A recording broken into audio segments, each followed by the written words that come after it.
I'm taking you to a different place, similar kind of story.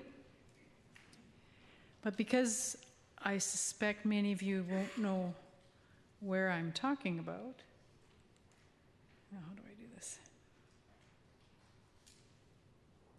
What was wrong?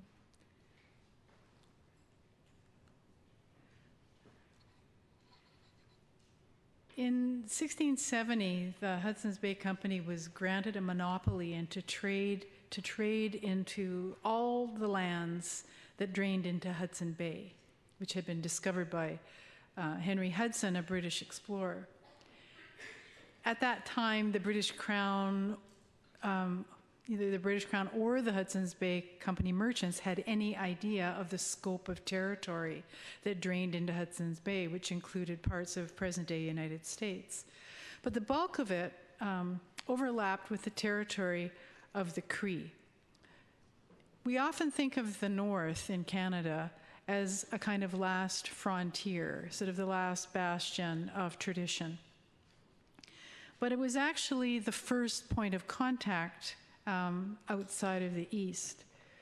So the Northern Cree were among the first to have access to trade goods, and inventory lists confirm that by 1690, many of the goods that were brought in targeted female consumers: beads, needles, thread, and scissors, printed fabrics, and fine wool and broadcloth. So this is the Hudson's Bay Company. There's a Canadian comedian who makes a joke that, hi, I'm from Canada, the country that used to be a department store. And this is because the Hudson's Bay Company became a kind of quasi-British colonial administrator in the same way that the British Tea Company did in India. So prior to the establishment of the company formally, there was already a fort on the bay, on the east shores of James Bay, 1679 in Albany, 1684 York Factory, and then 1717 Fort Prince of Wales near the contemporary community of Churchill. And these were not tiny little wooden forts. These were elaborate stone forts that had substantial populations. York Factory in particular, every item to be sold, every item brought into what is now Western Canada came in through York Factory. And as time went on, that included livestock, the bells for the St. Boniface Cathedral, carriages, and then shipping out. At one point, the Hudson's Bay Company decided to get into the business of shipping buffalo. And so the poor guys who were paddling the canoes up had, young buffalo calves in the canoe with them on a very arduous journey. This is York Factory. And this is Fort Prince of Wales in 1777, drawn by explorer Samuel Hearne. And the couple you can see sort of strolling outside the fort is a Cree woman and possibly her partner. And so you can see that, he's got the wig, he has a tricorn hat, he's gesturing with a sword, which comes to the relationship between Hudson's Bay Company men and Cree women. On his retirement, Scottish fur trader Andrew Graham said, the company permits no European women to be brought within their territories and forbids any natives to be harbored in the settlements. This latter has never been obeyed. Franklin's expedition sort of did the circuit of Hudson's Bay posts along that sort of necklace of Hudson Bay, and he noted the proficiency that women had with porcupine quill work. And as the companies changed policy, the policies emphasized that no wives were to be taken from First Nations communities. In fact, they fined men who would marry women from First Nations communities. And then they encouraged men to marry the daughters of other fur traders. So they created these self-sufficient fur trade communities where the children of fur traders married each other or married incoming traders. But the women, so by now, 1820, most of these women are what were called half-breed women, are passionately fond of their children and seem that dressing skins, sewing and garnishing leather with porcupine quills for shoes or parts of dress, that they display great taste and ingenuity and no small skill in exacting the proper colors from different materials to stain their quills. And this actually gets the attention of the Royal Society. And there's documented exchanges of recipes for dyes because the color red that Cree women and their Métis children were able to acquire attracted global attention. These are two items that were collected by the same person from the same place at the same time. This is someone who was at York Factory in the 1780s. And they're identical Cree U-shaped pouches, one entirely of Indigenous materials and the other entirely of trade goods. And there's an element to the beadwork on the sort of the handle that I'm like, well, this didn't catch on, you know, because you look at the way that people transferred quillwork techniques to beadwork techniques, but there's a kind of awkwardness that suggests a woman who's going, okay, these are kind of cool. Maybe I could do this with them, and if I did it this way. But basically nothing changes. The function doesn't change. The construction of the pouches are exactly the same. And the one on the right is sealskin. It's lost all its fur, porcupine quill, and the one on the left entirely of trade goods. So these two dolls that are in the Cumming Museum in London, they've been in England since the late 18th century. You can see that they exactly replicate the drawing that Samuel Hearn did in 1777. And they're actually the only surviving examples of a woman's sort of outfit, what women were wearing. There's bits and pieces that have survived in various collections, but these dolls are the only examples that show how women put all these bits together to make clothing. And what they show is that from the get-go, there's diversity. These two little women are not dressed exactly the same. They each have different dresses. One's a strap dress, one's a side-fold dress. One has a hood, the other one has elaborate hair ties. One has a painted robe, and one of them has a tiny purse. Cree women really have this thing about purses to this day.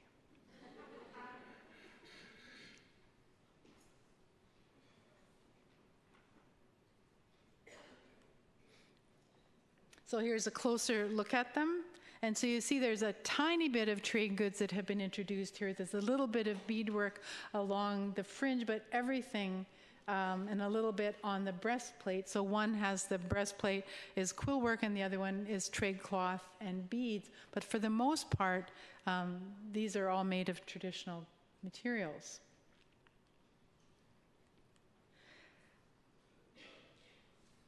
By 1812, Thomas McKeever, on his way into the sort of the Red River area, stops in York Factory, and he just takes a moment in his journal to describe the dress. The dress of the women differs somewhat from the men. The blanket, instead of being thrown loose about the shoulders, is brought close round the forehead, somewhat in the form of a hood, and is generally bound round with scarlet or green tape. They also wear a long, loose petticoat made of the same woolen stuff. On Sunday, in place of the blanket, they wear a piece of green or scarlet cloth made into the form of a mantle and thrown carelessly over the shoulders. It is generally very handsomely embroidered with various colored ribbons, particularly green or yellow. Under this, they wear a cloth dress not unlike a European riding habit. When going abroad, they wear a black beaver hat ornamented with feathers and bands of various colored ribbons. On the entire, an Indian woman in her Sunday dress has a very pretty and interesting appearance. Now, these dolls document that shift from hide, paint, and quill to the trade goods that McKeever describes. Wearing a hood, very few beads involved in this. And so here, yeah, so cloth, what would have once been bright yellow, trim, green, a beaded fringe. The only thing that's quill work here are the things that tie her mitts. If you're from Canada, this is a really common garment, probably one of the oldest garments, and people would call them idiot strings when I was a kid, not realizing that this is really one of the oldest garments for really cold winters, because losing your mitts was actually life-threatening. And then the undergarment. Here the only quill work is her belt. Everything else is beads. But as in the case of the pouches, the form and function doesn't change. So the dresses are exactly the same. They're the same cut. The sort of the approach to aesthetics and decoration hasn't changed. What has changed is the materials. There are no examples of the dashing beaver hats that the women at York Factory wore. To look at those, we have to go to a later date and further east. These are women painted by Cornelius Craigoff in the 1840s. If I'd have been flying out of Winnipeg today, I would have been wearing my top hat, because I totally think it should come back. If you go upstairs to the Infinity of Nations, you'll get a look at what men were wearing in these communities as well. There are no surviving examples of the garments that preceded these coats with sleeves. The descriptions say the sleeves were detachable on the earlier coats, but this is a coat very similar to the one that's upstairs. And then this on the right is a doll wearing the same garment. Similar garment. So this is a little doll made by Phoebe Sinclair, who was born at York Factory, and she made this as a gift for relatives in England. And what's interesting is you have this sort of classic painted coat. There's about 35 of them surviving in different museum collections around the world, but underneath the coat is another coat, meticulously hand-stitched trade cloth replica of a military-style coat. It has little epaulets, it has all the button detail, really shows us this influence. So there's a layering, one coat worn over the other. So this is the territory that we're talking about. We're talking about this vast terrain. So York Factory, you can see on the west side, Moose Factory at the bottom of James Bay in the east, in what's now Quebec, and then the two big lakes, and then at the bottom of that lake, the Red River Settlement. The Red River Settlement became another center of fashion.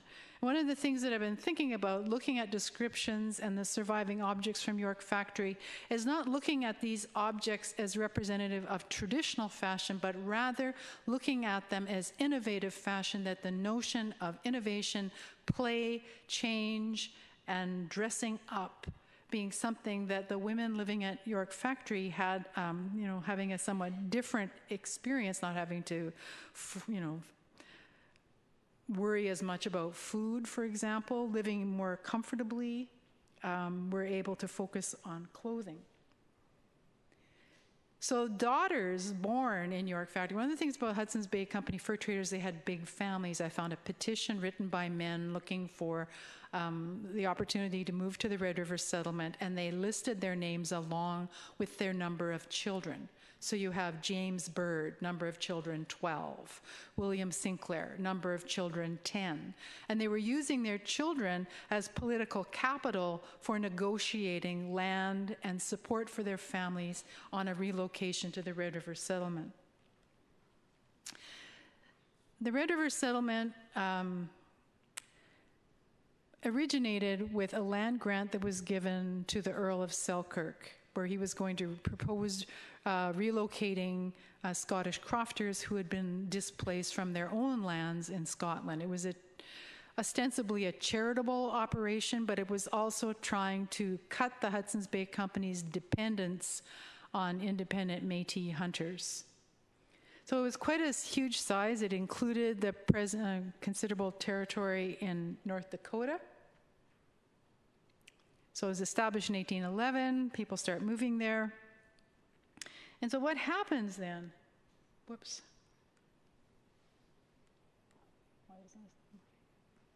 Okay.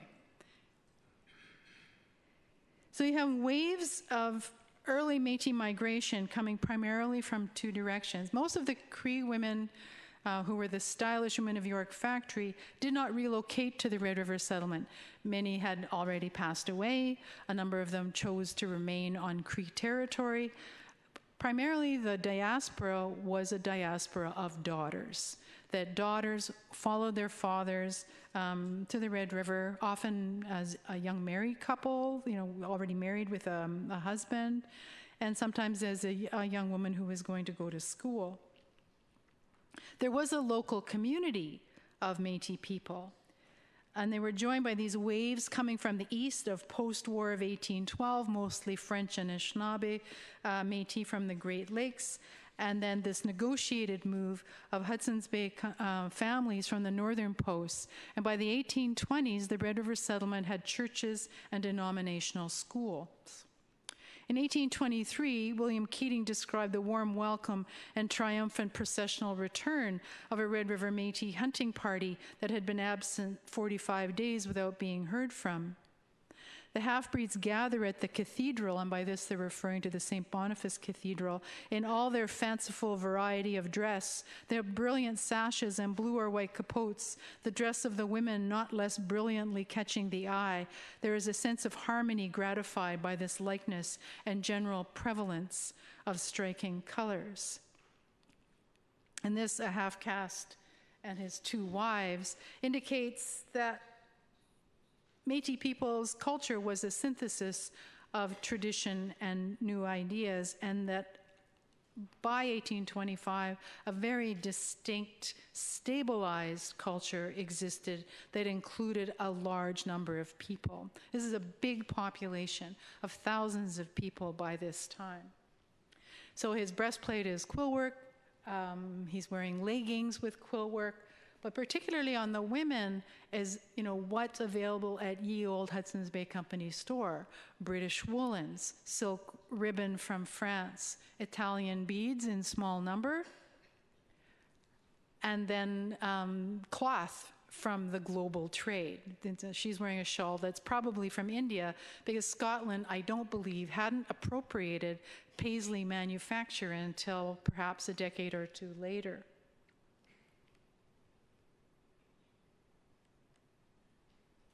So here's a contrast between Red River Métis and local folks. So the guide that you can see on the edge is a Anishinaabe guide. And this guy is probably a British Métis because they were the best known dog runners. But a lot of trade goods. 1850, one of the first photographs taken shows women wearing dresses that were they were very much on trend. This is what women were wearing in 1850. Here is another one. But underneath, you see that women are wearing these elaborate beaded leggings. So in the Red River settlement and in other Métis communities, beadwork became a real area of expertise. And so these are bags that were collected in the Red River settlement. That's a close-up. So these things are they're only 8 inches wide, and they're really the concentration of this incredible celebratory beadwork. What's different about women's dress isn't the dresses themselves so much, beyond moccasins and leggings persisting, it's what's not there. Travelers mention that women wear gowns with no hoops, and newcomers were often shocked by the lack of supporting garments worn by most women. No corsets, no hoops, or crinolines to buffer the distance between a woman's body and her garments. One of the phenomena that people describe are these half-breed balls in bal métis, also known as Hudson Bay balls. Moments like weddings. And this, a Red River jig, shocking. And the only reason I could think that it would have been shocking would be because of the lack of undergarments. So these breasts are not supported by a corset.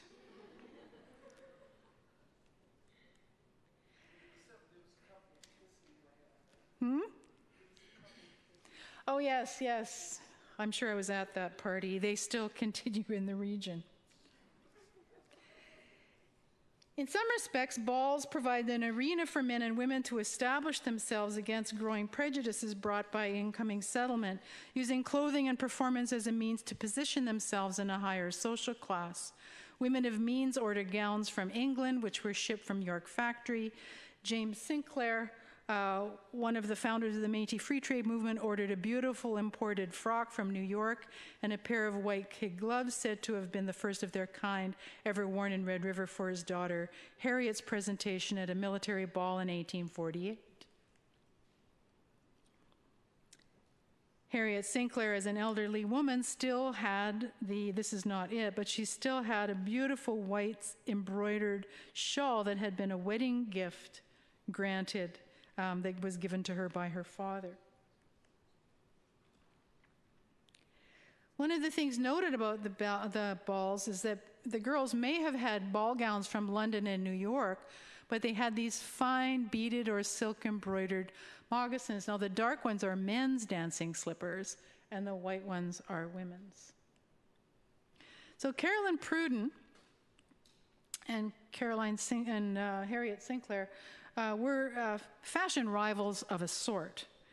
At the ball in 1848, Harriet, her daughter, her sister Margaret, and Carolyn were remembered as the proverbial belles of the ball. And observers recognize that in some cases, expensive imported gowns seen at the ball, girls wore dainty white moccasins on their feet. Now, Harriet's days as a fashion icon were limited, and when she got married in 1852, she moved to Moose Factory, and she lived there for 10 years. When she got back to Red River, she wrote, I stayed a while at my Uncle Thomas Sinclair's house. He had married Carolyn Pruden. Carolyn insisted that I should wear a hoop skirt. My dear Harriet, she exclaimed, you cannot possibly go out as you are. Harriet recalled, we left Moose Factory, if you think of the map, July 8th in wet weather. I was wearing long, waterproof Eskimo moccasins of sealskin up to my knees, and we arrived at Fort Garry on September 8th. This is a distance of 1,200 miles. She remarked that her good friend had forgotten that hoop skirts do not go well in a canoe.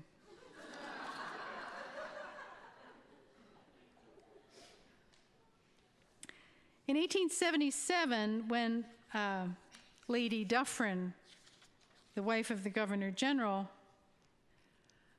visited what had become Winnipeg, she commented that she experienced it with considerable disappointment and wrote, the ladies were well dressed and dancing as at Ottawa or London. 6 years ago at a ball here, ladies would have come in moccasins and danced nothing but the Red River jig. This state of society would have had some charm for us. And these surviving dancing slippers show that the consumer of the wonderful silk embroidery and beadwork is the dancer herself, because the way the design is oriented is to be viewed this way. But Lady Dufferin should have noted that in the post-resistance aftermath, the violent military occupation that followed Canada's acquisition of the Red River region, 80% of the resident Métis had fled the settlement. And the women dancing in ball gowns and moccasins had been pushed out of the social and economic hierarchy. They simply weren't there anymore. Thanks.